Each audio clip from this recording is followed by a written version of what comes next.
your shit. Scream out loud. We all love it.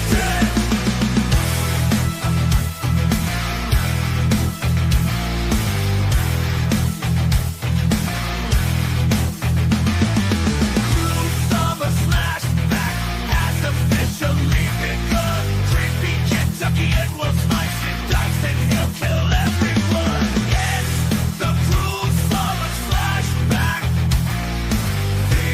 I'd like to take this time just to tell you to eat my ass. The cruel summer Slashback makes you shiver every time. Scream out loud for all the slasher shit. Scream out loud, we all love dead. Ghosts and ghouls in the night. Shadows dance in the moonlight. Monsters roam without trace. They're what they bring to this place. It's the cruel summer Slashback. Feel the chill down your spine. It's the cruel summer Slashback. Makes you shiver every time.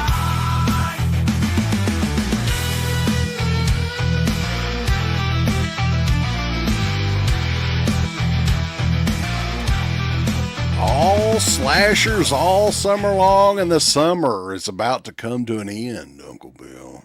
Oh, man. But we have got tonight and one finale next week. We've got tonight. We're going to save that for next week, though. Yeah. But Cruel Summer Slashback, guys. Supernatural Slasher Week this week. This is one that, like, I was looking forward to because to some degree or another, I like both these movies, and I knew that beforehand. But yeah, I mean, this is going to be a different kind of conversation because there's very rarely supernatural slasher combined elements in a movie. But also, though, I was thinking, like, since we're coming to an end of this series, though, I think this might be my favorite series that we do because I just really enjoy slasher films anyway. But like, just to watch, gives us a reason to watch more. Yeah, and especially to watch ones we haven't seen too. I'm with you, and yeah, this is what this is essentially. This is our version of the summer book club, but nobody likes to read. Let's be honest. Come on. So watch slasher movies instead of the books. So, but yeah, that's why we let everybody know ahead of time. There's lots of ways to watch both of these movies we're doing tonight. And there'll be lots of ways to watch both the movies that we're doing for the finale. And we're going to hop this up. You know, at some point during the show, we'll talk about it. These are two movies that since almost the inception of Dead Pit that we have always referenced, but never done a review on either one of these ever, Uncle Bill. So this will be a lot of fun. Never have we actually ever went back and rewatched these movies either. So just stay tuned for the announcements on those here a little bit later on the show. But we do have a packed house that's gradually growing. We've been live for about 4 minutes, and we already have 75 people in here. So we appreciate you guys tuning in. A Matter of Pat is on here. He's got some opinions on both of these movies, saying that this week was hard to vote because both movies were actually really good, rather than which one. He actually voted rather which one sucked the least. Mm-hmm. Okay. Vanderhoff in here, a fella by the name of I Like the Smell of My Own Shit is in here. He looks familiar. Yeah, I thought he might look familiar, but I wasn't sure. A Matter of Pat, he likes the Boogeyman more. Speaking of which, I did track this down, and old school fans of the show will appreciate this. Now, this is very old school, right? Check this out, Uncle Bill. Percy Rodriguez in the house. Percy Rodriguez. When you were a child, did they warn you about the boogeyman? You're not going to scare me. Had its own power. The boogeyman. Now, the most terrifying nightmare of childhood returns. By the time they believe it, it'll be too late. The boogeyman. Rated R. There you go, man. The way he legendary said that stuff was amazing. Percy Rodriguez. That's an old school radio spot. How many radio spots do they even make anymore? I don't know. Yeah, But, you never hear that stuff. Yeah, definitely kicking it off with the boogeyman here in just a second. But we do have a poll up as well for everybody that wants to vote. The boogeyman versus Superstition tonight, both early 80s slashers. So vote away. Vanderhoff is in here as well. The Mayor, Black Peter, Matthew Hara, Dino's in here. Dino, sorry. Nubbins, Movie Junkie John. Yeah. Mega Man MG 2588, not to be confused with 2589. They're both big supporters of ours. William Cinema, The Witch Hunter, Down is Up 76. The Mississippi Madman is in here. Goblins Inc., Adrian James. Jamaral 81. Jamiroquai. Yes. Justin Marino, MacBoy Color. Edward 5150. Bombastic Reviews is in the house tonight. What's going on, man? From the other side of the state.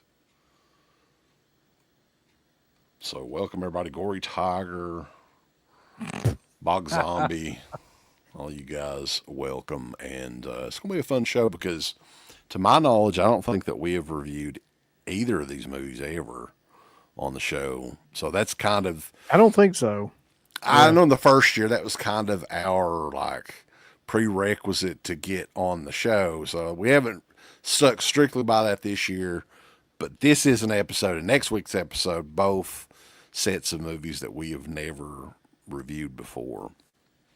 So we might as well kick it off with I think this is the first variation or version of a horror movie called The Boogeyman. And this one is from 1980. And since then, there's been a variety of different Boogeyman movies. So we don't want people to And they've all sucked be ass. confused. There was one just recently that from the Stephen King story, The Boogeyman, that was not very good. And Did you ever see The Boogeyman 2, though? The sequel to this? the Uli Lamel Boogeyman too? No. Yeah. He had another one called, wasn't it called Return of the Boogeyman? I don't know. Or I was didn't see Boogeyman? that. Return of the Revenge of the We don't want to Boogeyman. confuse people too much here, but this is Uli Lamel's 1980 Boogeyman movie, and possibly like the best film that he ever did. And that's not really saying a whole lot, though, because the guy later on in his career, and we'll talk about that here in a little bit, but Jesus Christ, I don't know. But anyway, let's get into it. The Boogeyman. So the movie starts with young Lacey and Willie, who are out spying on their mom, and I think it's their stepdad, kind of going at it. Right, Uncle Bill? They're kind of getting it on, and these little kids are kind of curious. You know, their mother's kind of a drunk hooah, and she's wanting to get her some bird. And the man finally notices this and is like, I want to punish the hell out of Willie. Willie in particular. It's time to his bed, the little son of a bitch, little dirty-minded bastard. And Lacey doesn't like it, so she's like, oh, I'm going to untie him. I want to get a butcher knife and untie Willie. And little does she know, though, that Willie is going to take the butcher knife from her and go and on a murderous rampage and kill their stepdad. And Lacey witnesses all this through a mirror, the murder. And let me tell you, that mirror is going to come back in this film about 100 times. So, yeah, make note of the mirror angle for sure. Exactly. And now we fast forward 20 years later, and Lacey has pretty much a regular existence. She's got a son and, pretty much has a regular life. And Willie is the one that's affected the most, of course, by the murders. Yeah. And he's a mute and a cosplayer for Henry O. Godwin in this movie. That's right. Yeah. And, just due to the events from years earlier. And I think they get a note from their mother, and they both start having kind of flashbacks to that night when Willie did the murders and everything. And along the way, like, they introduced the mirror thing. What is it? Probably halfway into the movie. Yeah. And like once they introduced it, they doubled down on the mirror plot point in this movie, and they never stop. And at some point, you're just kind of like, God, this is kind of a little bit silly. But yeah, well, the mirror from the opening of the movie is shattered, so that releases ultimately the boogeyman, I guess, which is the dead ghost, I guess, of the stepfather. Yeah, and he's invisible, but he's a mouth breather, right? Right. He really is. He's like Michael Myers. They're totally influenced by Michael Myers and Halloween with this movie.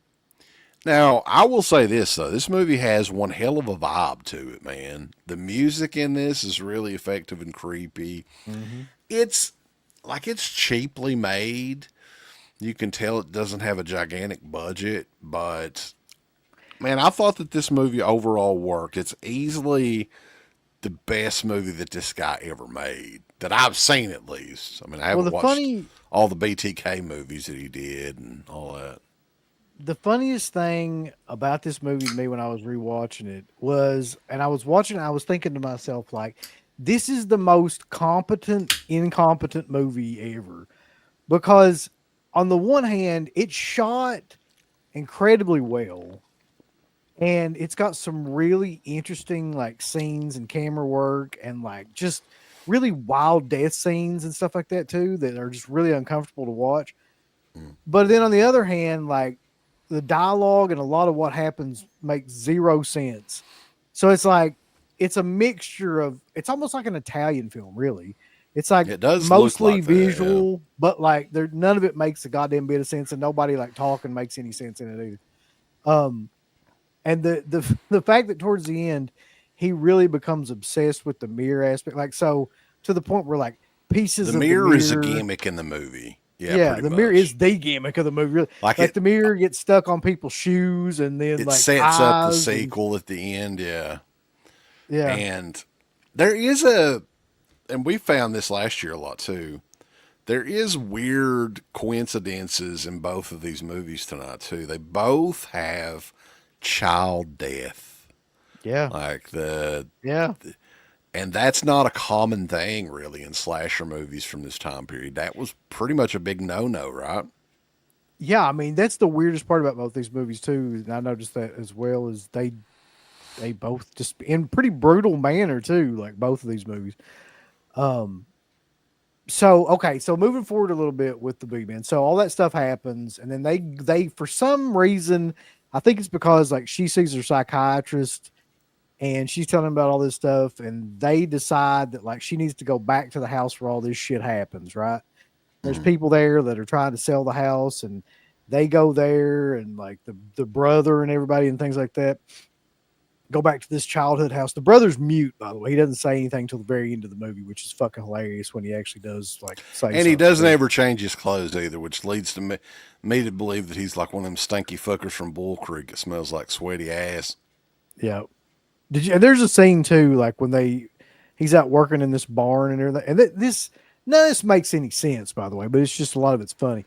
He's out working in this barn, and this woman comes in, and she's like, "Oh, basically wanting to give him some pussy." She's like, "I've been wanting to get with you, Willie," and he just out of nowhere like picks her up like fucking Undertaker, and just like strangling her like this, and she's maybe like, that was how. like he didn't know any better. He was like trying to choke her like he chokes his dick or something. I don't know. That was what he was doing. He was Oh simulating. God! Yeah, he's simulating masturbation with her head. Yeah. There you go. And then he sees himself in a mirror, and he's like, "Oh!" and paints all the mirrors black and all this shit. Is there anybody in this movie that he went on to do anything? I don't recognize any of these people. Who's the one guy that's the psychiatrist? He's the only guy I knew. He's been in tons of like horror films and stuff. Oh, has he? Shit. He's the guy from oh, Jesus Christ. I'll look it up. He's in The Howling too. Okay. But he's been in like a million older movies, like in the 50s and 60s as well. I cannot think of his name right now. Anyway, he's the only guy I knew from the movie. But John Carradine. John Carradine, yeah. He's not. Is he in it a lot though? Maybe He's, I didn't no, recognize him. it literally looks like that they got him for maybe like 5 minutes one day or something like that.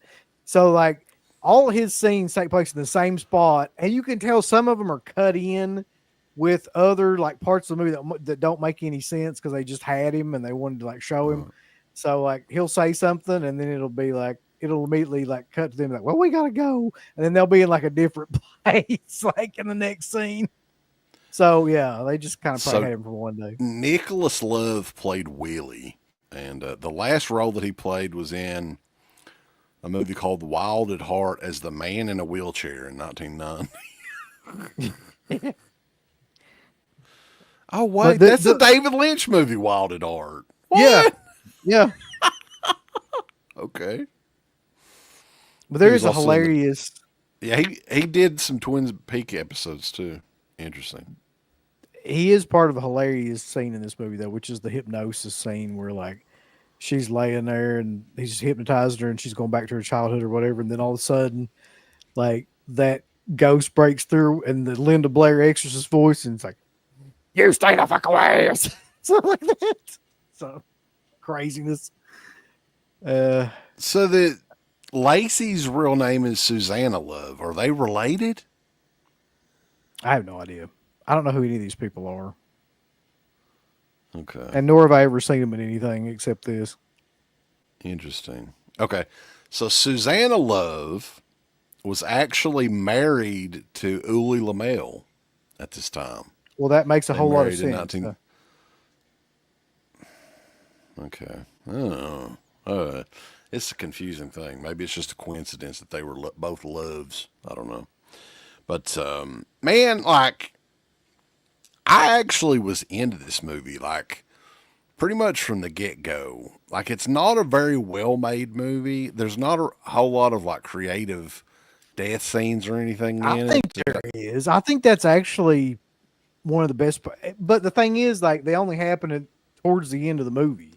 Like, after she breaks the mirror and everything and all that stuff happens, there's a great sequence that makes zero sense, but it's kind of funny in like a B-movie way where like a girl goes upstairs to cut her fucking hair in a mirror, which I've never known anybody to like really do by themselves. But like she decides she's going to go up there and cut her hair with a pair of scissors, and she gets possessed and ends up like stabbing her. First, she cuts her blouse off. That's the funny part. Like the ghost is like, I want to see some titties before we get going with this. Right. So she's like, oh no, cut my shirt off.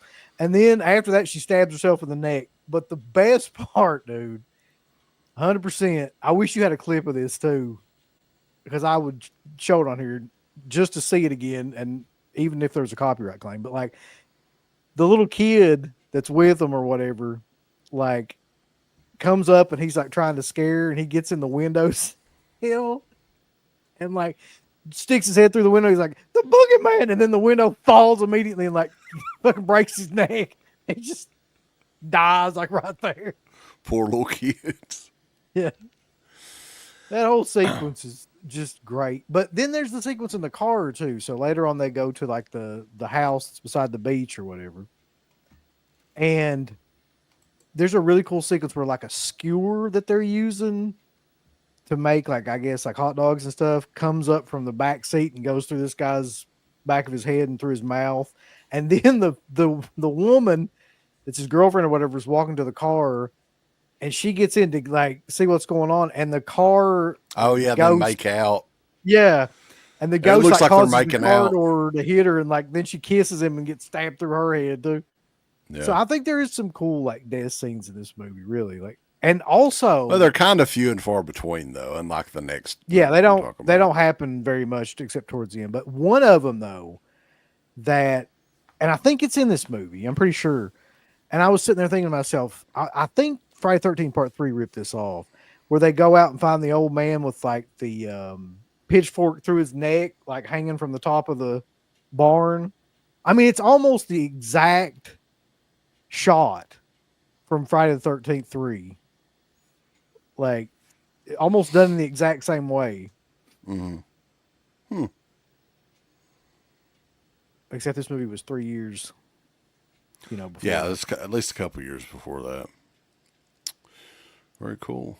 Yeah, and like we were saying before, Uli Lamel, like his career took off when Lionsgate was doing a lot of those direct to like DVD horror movies and stuff.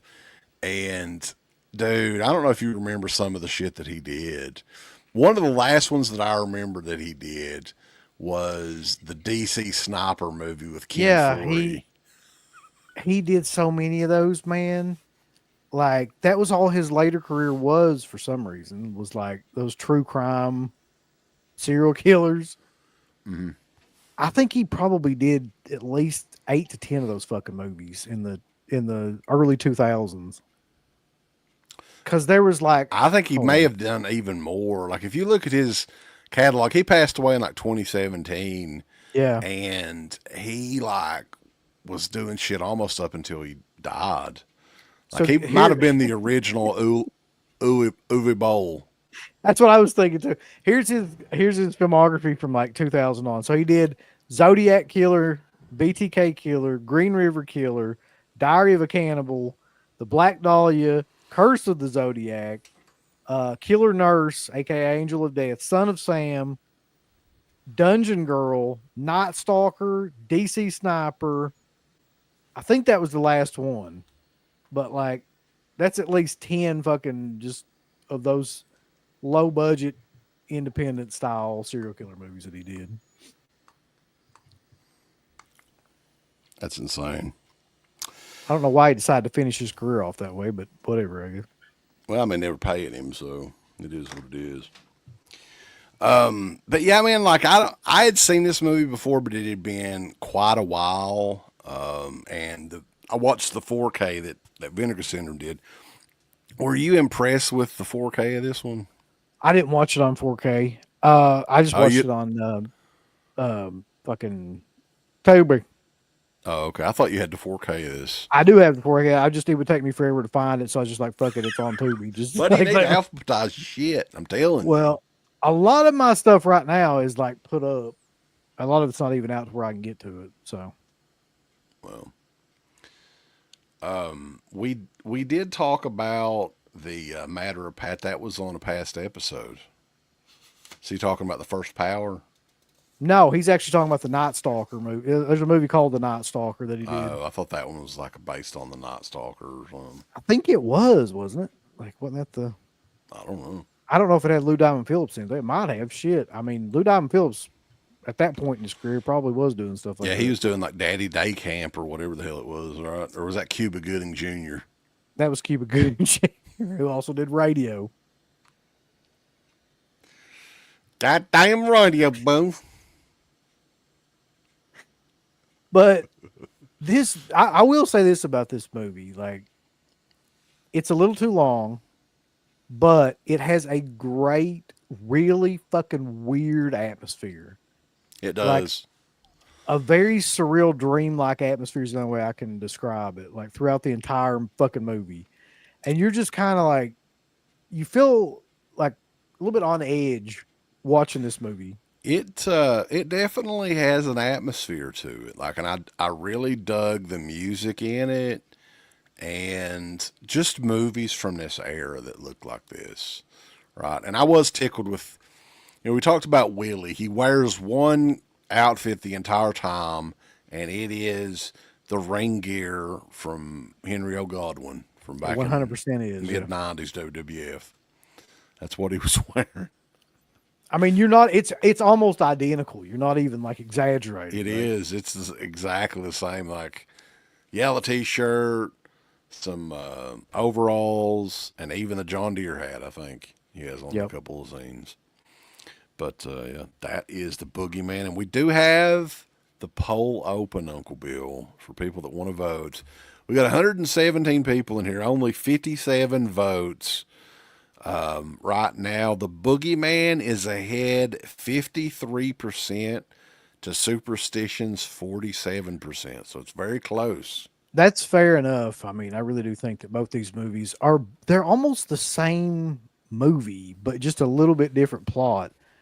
But the difference to me is that whereas I think Superstition gets better towards the end, like I think that the Boogeyman falls apart towards the end. Once they fucking start with all the glass shard stuff and the glass shard glowing red and then it being on that little kid's shoe, and that's how the killer gets around. You know what I mean? It's just like, come on. Like Jackson Jack, I said Daddy Day Camp. That's the sequel, buddy. God. Yeah. But and the one scene that got me the most though is when it gets lodged in her eyeball, like that big shard of glass, and she's like, she's got superpowers or what I'm. Yeah, she melts that one guy's eyeballs or whatever. Like, what the fuck is now? What's going on? Yeah, but I think like during the beginning of the movie, they didn't emphasize the importance enough on the mirror. Like, yeah, that's they true. do show the angle of the guy getting killed through the mirror, but like, yeah, the mirror aspect of it doesn't really even get brought up at all until like a halfway point in the movie. And then Willie does weird ass shit before then. So yeah, Willie's a nut. I mean, it has issues for sure. He's really a nut job through the whole movie. Yeah, and a lot of his, you don't know what he's doing either because he doesn't speak, so they have no way to really further the plot about what's going on with him in those mirrors. And it's not like that's kind of like explained in any way either.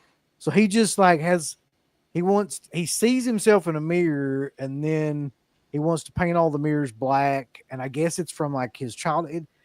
There's a lot of like shit that you feel like is probably underlying kind of messages in this movie, like stuff that I feel like is probably about child abuse and trauma. And things like what they should have done that would have worked better is somehow the Boogeyman is inside of the mirror and gets Willie and possesses him there briefly or whatever, and then go from there, right? Getting Willie with it, yeah. Yeah, he goes inside of Willie.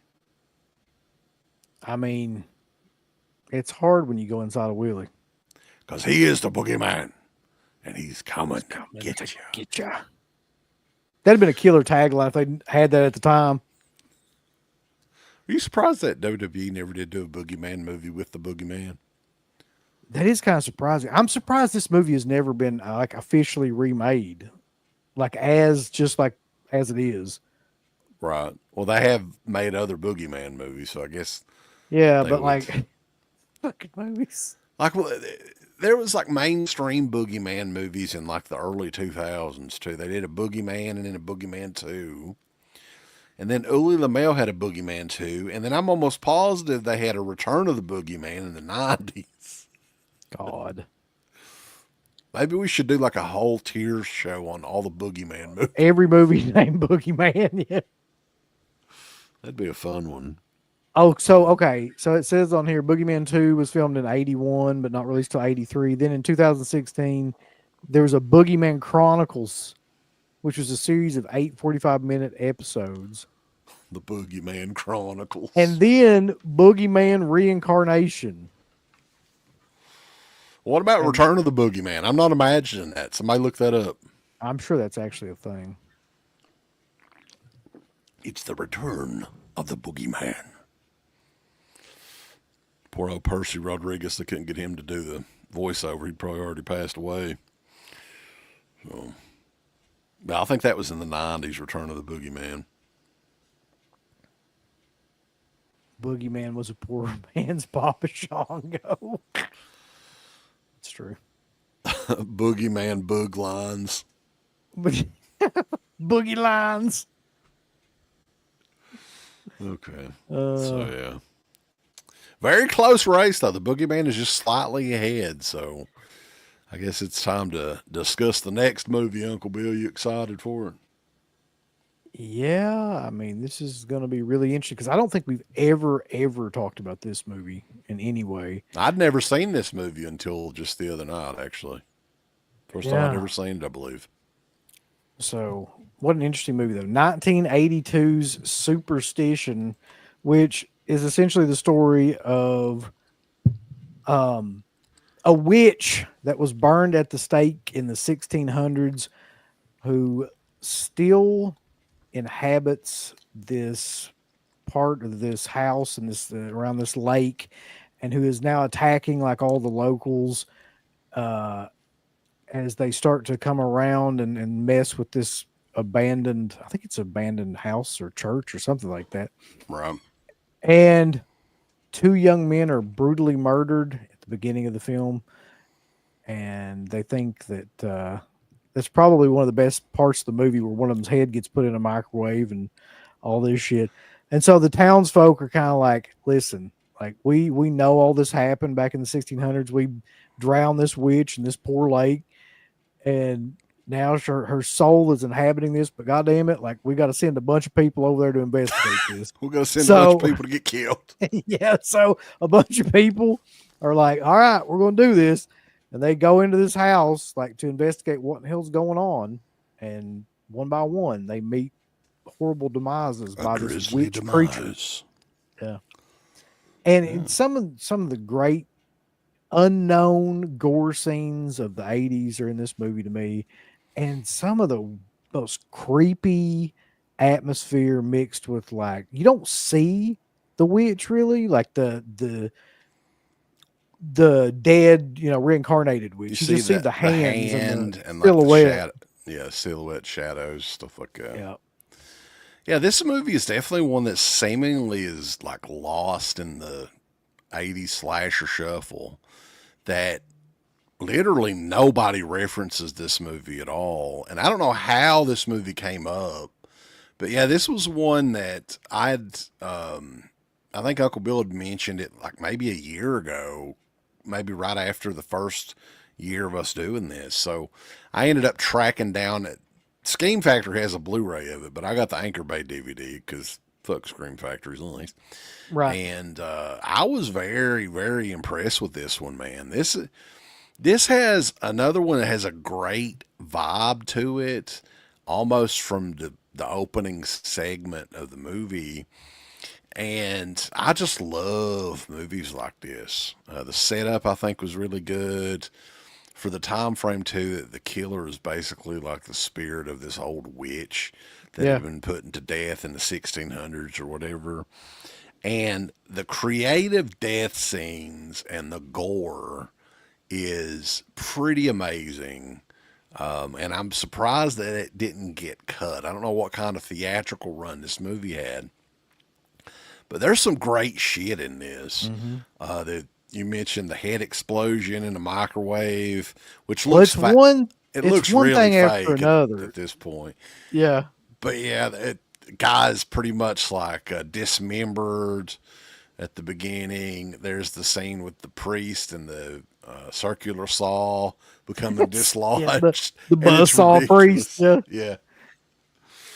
Well, okay. So, like, within the first 10 minutes of the movie, you have two like spectacular gore scenes. So the two kids are like, they go into this house, which is an abandoned house that I think is on the church's property. I think that's what it was. The old church where all this shit kind of like took place back in the 1600s. And of course it's haunted by the ghosts and all this stuff of the witch. And they go in there, and so the one gets separated from the other one and then comes back to find him, and his head is in like a microwave, and then it just explodes, and like it all looks over the place. It looks so ridiculously fake. Though they show it for way too long. Yeah, like if they would have quickly shown it and then it exploded, it would have probably been a little bit more effective. But it was still great. But then, And another great scene too. The other kid's trying to like get out of the fucking house, and like he's going through the window, and the window like comes down and cuts him in half, and like half of his body, Half falls of his out. torso falls out. Yeah. Yeah. And he's like, It hits the like, ground. yeah, it's great. So that's within the first 10 minutes of the movie. So that's kind of gives you an idea. I just think that this has got, if somebody asked me like, what's one of the most underrated like 80s slashers movies that you can think of? And I would be like, this has got to be one of them. It's got to be in the top 5 of like those kind of movies. Do you think that there was just so much stuff that came out? Because this was 1982, man. Like there was so much coming out in the early mid 80s, especially like 81, 82. Why do you think it didn't become like and still is pretty much an unknown movie? When I was watching it, like I couldn't figure it out. I was like, why is this not as popular as like all these other shitty movies Vinegar Syndrome puts out? That like the pacing's really good too. Like there's not very many slow parts in it. The only thing I could think of is because it has a real religious aspect, and people just they just didn't do that shit in the 80s. You know what I mean? Like you didn't really like say you liked, or those movies didn't really become that popular unless you're The Exorcist, I guess.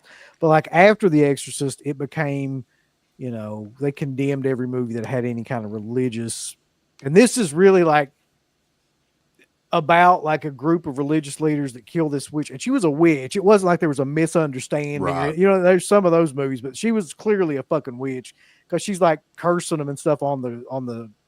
She was a bitch witch too. Yeah, she was a cunt back in the day. Not easy to get along with. No, but like, but she inhabits at the end of the movie too. She inhabits this little girl, right? There's a little innocent, little blonde-headed girl. Yep. And that's what culminates towards the end of the movie. And yeah, they go places that you wouldn't think that they would go. You know, they definitely wouldn't do it now. You wouldn't have thought they would have done it back then. Yeah, they definitely like go full throttle with a lot of the gore scenes too. But the rest of the film is essentially just like this guy and a couple of like other people like going around this house that's now abandoned. And you know what I was thinking when I was watching it too, like the look of the movie and the way it's made and everything. It reminds me a lot of Psycho 2, which came out around the same time. Did you get that at all? A little bit now that you're mentioning that, but like it's a whole hell of a lot better. But yeah, there's no relation, I mean, at all to it. It just reminded me. It reminded me of Psycho 2, and if a Tales from the Dark Side episode had a gigantic budget and they could do whatever they wanted. Yeah, to me, like I could probably more clearly see Tales from the Dark Side with like a better kind of like camera cinematography and stuff. Yeah. And balls to the wall gore, which is what you have here. But yeah, this is one, man, that definitely needs some form of an upgrade. I'm sure somebody will do it. I hope and pray it's not Scream Factory. I would love to see, one of these other labels do a proper edition of it. Because, yeah, it is one that I think a new audience would definitely latch on to. And I think it could find a whole new audience. I think so too. Like it's just one of those movies that's waiting to kind of be rediscovered because it's so much better than a lot of the shit that people praise and like go on about, and you know these cult films that get released constantly. It's so much better. But anyway, so going forward, like they think that there's some sort of a cult kind of thing going on in this house, so they send these people to investigate. They find one of the caretakers who seems like he's kind of like. He knows something, but he doesn't really like want to talk about it. And he's kind of like mentally ill as well. And they just go around and start to investigate this house where they find. Yeah, he kind of runs around like a big dummy most of the movie. He does. They find this, or he finds this. There is a young priest and his family, or somebody from the church that decided to freaking move in the house. As well, that was not a good idea. No, and then I can't remember the lead guys. I will say this: the cast of this movie is entirely fucking forgettable and generic. Yeah. But the main guy, whoever the hell that guy is, Father Abraham, let's just call him that. sure, he finds like the antique silver kind of crucifix that they threw in to kind of keep her spirit contained or whatever. He finds that finally and starts to piece together like through a series of journals about like what happened around that time that are in the house, like what's going on. But by that point, like the thing is already the witch is already loose in the house and killing everybody in like the most gruesome ways. There's a fucking scene in this movie where I was like, Jesus Christ, how has nobody ever thought about that? But they've got like a scene where one of the girls is upstairs in the attic or something, like looking around, and the witch like knocks her down and then takes like a stake, like you would a vampire, and just puts it on her forehead and like fucking pounds the stake into her forehead. Mm-hmm. And it's done really, really well too. There's a lot of that kind of thing in this movie. The little boy from Bloody Birthday and just one of the guys is in this, and he is the one that is a victim of child death as well. Yeah, like so his you know mother, his mother's the one that finds him, and she yeah, opens the door, and his body falls out like you know Friday the 13th style. Yeah, much like Friday the 13th. Yeah, his body's just like hanging from a door or something. And he looks like he's what, about 10 or something in this movie. I was Not like, very Jesus, old, man. no. 12 max. He's maximum 12 years old, but yeah. Yeah. No. But the witch though is the cool part, because the witch is basically like got pumpkin head fingers, and that's all you really see is like the silhouette, like a Grim Reaper silhouette, and then those hands, and the hands kind of grab people and drag them off and do that. But you hear the voice of the witch, which is basically like an exorcist style. When this voice as well. Over in the UK, this movie was retitled and released as The Witch, first on video and then in theaters. So it was one of the very, like, I guess it was a big hit on video, and they decided to release it afterwards in theaters. Kind of went the opposite way. So I think it may have been more of a hit over in the United Kingdom than it was here in the US. But do you think the name may have hurt it? Because the name really doesn't make a whole lot of sense. Yeah, the name doesn't really have anything to do with the movie, I don't think. Not that I can like put piece together, but like also, it's a very generic name. Like, I just wouldn't go name anything Superstition. It's just yeah. I want to sing some Stevie Wonder or something whenever I hear that. Yeah. I mean, they could have named it anything else. It probably would have done somewhat better. Just name it The Witch. It would have done better. I guarantee it. Yeah. But there's a couple of hilarious scenes in this though that don't really have to do with gore. But one of my favorites is like the ghost controls the doors and things like that to the house, so people can't get in or out. Like when she's trying to attack people. So he's trying to get in to save this woman and the main guy, whoever that guy is, and he's got that cross with him. Father Abraham. Father Abraham. He can't get in the door, so he takes the cross and he fucking hits the door with it. And I swear to God, it blows up like you shot it with like a rocket launcher. Like the door blows open. Like he taped a shotgun shell to it or something. It was like that. It was like the Phantasm scene. He's just like the door just explodes. You know what that thing reminded me of is the fucking artifact that River Phoenix was after in the Indiana Jones and the Last Crusade. It looks exactly the same. It is, yeah. But don't mess with that shit, man, because apparently if that touches you, like you'll just burst into like you'll be a witch bitch. Yeah, if that one touches you. I wasn't expecting the ending of it to be as fucking crazy as it was either. No. That's actually there's 2 child deaths in this movie. You want to be like real about it. Yeah. No, they go the director in this, what was his name? James Robertson. Did he ever do anything else? Because that name doesn't really ring a bell, like as far as directing. It doesn't with me either. I'm sure that he did, but like I don't know what the hell it would be. Stripes. This Red's hat was from Lids, boys, and it was on sale. Killer. Yeah, there you go. somebody's asking, Bog Zombies asked about the significance of the lake. The only significance of it was that's where she died in the beginning. She falls over into the lake and drowns, and I guess that's like they have her almost like crucified, and then they tear it down, and and they throw the cross a, in there to, I guess, like keep her there, or keep the power of Christ will compel her to stay in the lake. Yeah, and then one of the the funny parts is they throw the cross in there, and it just starts bubbling like a fucking jacuzzi or something in there. So I'm not sure how effective that Something was. else though, since Mark brought this up too, this was one of his discoveries from Anchor Bay. So this is an Anchor Bay DVD that I got after the fact, this Superstition.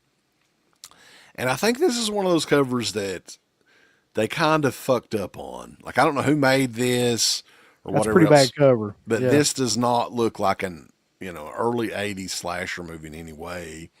And this came out in like 2006 on DVD. So this was around the time frame when we were starting to get some screeners and stuff. So as a matter of fact, they had De La Morte de la Mort Cemetery Man. The preview was on this DVD edition. And this one completely escaped me. I had no idea that they did a DVD of this until just recently. I got it really, really cheap on eBay. But yeah, this is one of those instances where they pretty much redid a cover, and I think all the other poster art's something like with a silhouette of the witch on it or something. Like, this one probably doesn't have a good poster art, to be honest with you. But yeah, this one really sucked, I thought. Yeah, that DVD was released in 2006, man. Yeah. That's crazy. Which I don't recall it at all. Like, this was peak. Like, they were still kind of in peak mode around 2006. But yeah. Yeah, Dark Dial's got a good point. Like, if there is one bad part to this movie, it's that the lead guy is just absolutely boring as hell. You don't remember anything about him. I don't even know what his name is. You can tell me his name right now, and I wouldn't know it. Like, Larry. I can't remember. His name's Larry. Say his name's Larry. So let's go back and look at the votes here. It looks like Uli LaMelle's Boogeyman is going to win, Uncle Bill. It is ahead 55% to Superstition's 45%. Now, is that because did everybody here watch both movies? Probably not. Or I'd say most never people, seen? Yeah, most people didn't watch Superstition. I'm really upset by that because I don't think that that's accurate. Like, I mean, does the DVD have reversible cover? I don't think it does. No, it doesn't. I feel like some more people should get on there and vote immediately. But yeah, maybe this was like part of an original cover that they had back in the day, because they did include that. I mean, that kind of looks like the text from the movie, the intro of the movie. But yeah, this is one I'll gladly hang on to and add to the Anchor Bay collection, the library, and everything. And Mark, really? Boogeyman is winning. Yeah, I don't agree with that either. Well, and for those we didn't showcase this too. They did this is an awful cover too. Jesus Christ. This is like when Vinegar Syndrome was just cranking so much shit out that they just let anybody and everybody do these damn covers. And this is awful right here. I would have loved if they would have went with this cover here as this is like the reverse cover, yeah. Yeah. But I like both of these, man. Like, this was a hard one for me to pick. I did pick Superstition, but I liked both of these a lot. I mean, I don't have a big problem with Boogeyman. It's just kind of stupid. But, like, Superstition to me is a real, genuinely good horror film that just completely is overlooked. So I hope more people, at least through this show, check it out. Even though it didn't win, which is fucking lame. Whatever. What'd you think about the ending, though? We haven't even talked about that. Like, the ending, I was like, huh. I don't think that they needed to do that, but it also was like, God damn, boys, holy shit. You know? Yeah. Yeah. They're hardcore. They ain't pulling no punches with this movie. No. You kind of have to watch it to get what we're talking about. If you haven't Yeah, seen without giving it away. But yeah, this is one that totally, like, the Boogeyman has had quite a few different releases over the years. I know it was on, Basic Bitch DVD. I think Synapse, or it may have been a foreign release that they were selling, but they had like Blu-rays of it at their table. And it was like a big seller there probably 10, 15 years ago. And, now the Vinegar Syndrome release, which I think is still, they probably still have a ton of copies of those. But, yeah, that one's had plenty of releases. But Superstition, not as much. Pretty much a Basic Bitch Blu-ray from Scheme Factory. And that old Anchor Bay DVD has been pretty much it here in the U.S. The thing about Superstition, too, is it's much harder to find on anything. It's not streaming on anything, like, unless you want to pay for it. I mean, with, like, the Boogeyman, you can watch that on just about anything, but Superstition is a little bit harder to find. If you got the real player, you can check out the Boogeyman. That's true. Here's the funny thing about the Boogeyman, too, though. That movie was actually a huge hit. So on a budget of like $325,000, it made $25 million. So in 1980, that's fucking insane numbers, man. Well, I mean, ultimately what he was wanting to do with the Boogeyman is do something very similar to Halloween. Like, that's what he was going for there. You could tell from the opening segment of the movie. And they definitely succeeded there. And the timing was right and everything. And I'm not even positive. Did Superstition have a theatrical release? I guess that it did, but yeah, okay. Superstition received a brief theatrical release on the West Coast of the United States before being released directly to home video in 1985. Wow. Interesting. So I don't think it was a hit at all, ever. Like, in any way was this movie ever a hit. Maybe out in theaters very briefly in 82 and mostly wasn't seen until 85. Very interesting. So, Uncle Bill, we have 1 week left of summer. Right. And I don't know who came up with this combo of these movies, but I think I went to you and I said, this should be the finale for the year. Like, I don't think we could have a 1-2 punch combo any better than these two. No, I completely agree. For people that are fans of the show and have listened to us make fun of these movies for nearly 20 years, or however long it's been. So, what do we got for them next week, Uncle Bill? This is a different era. This is an era we've never touched before in slashers. Well, we've talked about these movies all throughout the history of this show. And I know that I've watched at least one of them one time. I think I've watched. I think we might have watched both of them. I'm not sure. All right. Well, then we've watched both of them at least once. But I don't remember anything about either one of them at this point. Because that's 20 years ago, probably at this point. But yeah, next week's show, the finale is going to be the classics. Do you want to know a secret? And Final Stab. You guys excited about that? So I guess early 2000s slashers. Yeah, both of these were 2000 and 2001, back-to-back years. You got Chad Allen and Joey Lawrence in Do You Want to Know a Secret, and a bunch of unknown Canadians in Final Stab. I love that time period where they just took, like, they were doing Photoshop art on everything, just putting people's heads. Right, that was a big thing, yeah, because Scream was still kind of fresh in everybody's mind, and yeah. And I think Do You Want to Know Secret's technically a ripoff of I Know What You Did Last Summer, and then Final Stab is the ripoff of Scream, if I'm not mistaken. But that'll be a fun one, guys. I'm really looking forward to just revisiting these movies because I'm sure they're freaking just as terrible as we remember them being. Yeah, I'm sure Massacre Video does have a Blu-ray for Final Stab. If you order it now, you probably get it in about 2 years. Well, you know what I've got is my old school DVD of both. And There ain't no dude, way that both of them are not on Tubi. I would guarantee you. they're dude, both let on me tell you Tubi. something. These are obscure. You know how obscure? I had to take photos of both of these DVDs for this fucking thumbnail art. I couldn't even find high res thumbnail art. You took like actual photos. I took of them? photos of these DVDs. Oh shit! So I don't know. Maybe they're on Tubi. Maybe they're not. They may be on YouTube.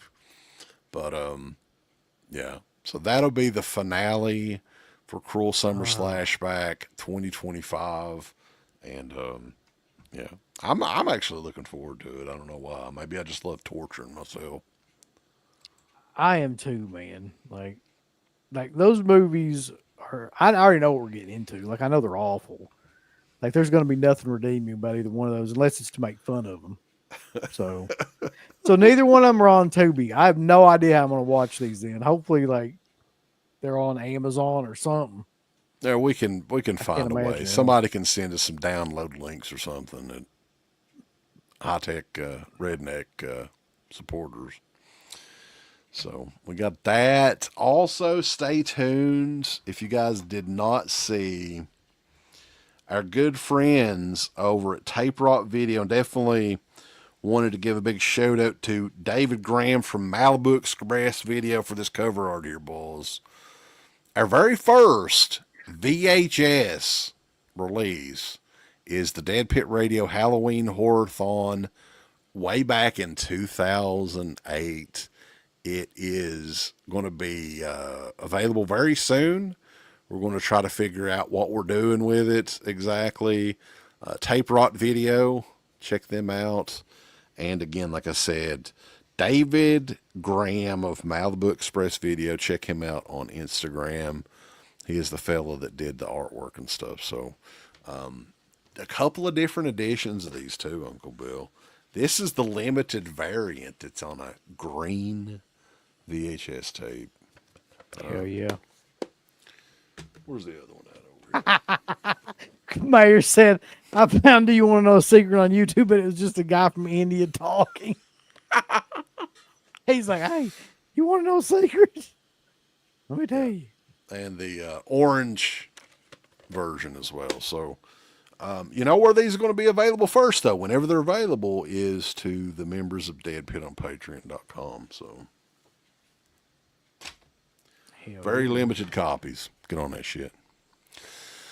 All right, bulls. I guess that is it. Anything else you got you wanted to mention on here, Uncle Bill? Nothing I can think of. Final stab. Do you want to know a secret? It'll be huge. What a way to put the nail in the 2025 Cruel Summer Slashback coffin with those two from a 588 bin back in the day at Walmart, man. Yep. Good times. That is the ultimate 588 bin classic. So apparently Final Stab is on YouTube, so at least there's that. Do you want to know a secret? It'll be a whole other. I have to get Joey Lawrence to send it I to me, shit you not, though. I did have to scan those took a picture of them. Yeah, that's how obscure those fucking movies are. I don't know if. Do you want to know a secret? I don't know. I don't know if that ever had another re-release. I don't think even Massacre Video did that one. What are we going to do on Sundays now, boys? I don't know. Well, y'all had to figure something out for a while till we think of another. Jack and shit for a while, probably. Yeah. But also stay tuned later on this week. It's going to be a massive Dead Pit is Watching that's going to drop, where we're trying our best to get through. We've gotten so behind on a lot of these reviews.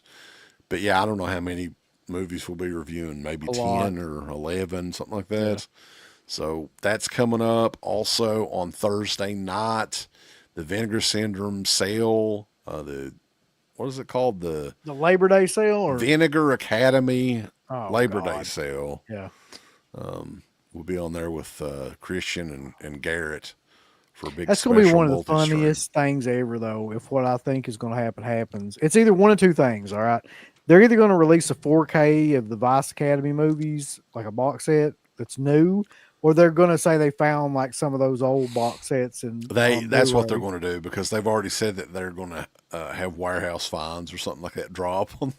Yeah. So when they do that, like people are gonna like shit their panties and buy all that stuff within like 3 minutes. I don't know why, man. Like those movies are some of the most god awful fucking movies I ever get. A bunch of Vice Academy movies. Yeah. But anyway, guys, everybody have a good night. And yeah, perfect and truly. Truly. Nice. Hope everybody has a good week, though, and stay tuned to the original Horror Talk Radio show. We're over at DEADPIT.com. I want all these people to click everything they're supposed to click. You haven't been liking them, you haven't been subscribing to them, you haven't clicked the bell or notification or anything like that. Folks, why don't you click the like button? Do you hate us? Do you not want to see us succeed? Why don't you click the heart button? Is this something that you have against our particular show? Why don't you subscribe? You should click on one of them buttons right now if you want us to continue to breathe greatness into your life. There's all kinds of wonderful shirts over at shop.deadpit.com. Simply the best horror shirts. On TeePublic, there are others, but they all suck. You can get some Dead Pit Radio shirts. You can get Last South on the Left. The Hills Have Eyes. Texas Chainsaw. Oh, wait, you can't say Texas Chainsaw. All kinds of shirts, folks. You're gonna love them. Shop.deadpit.com.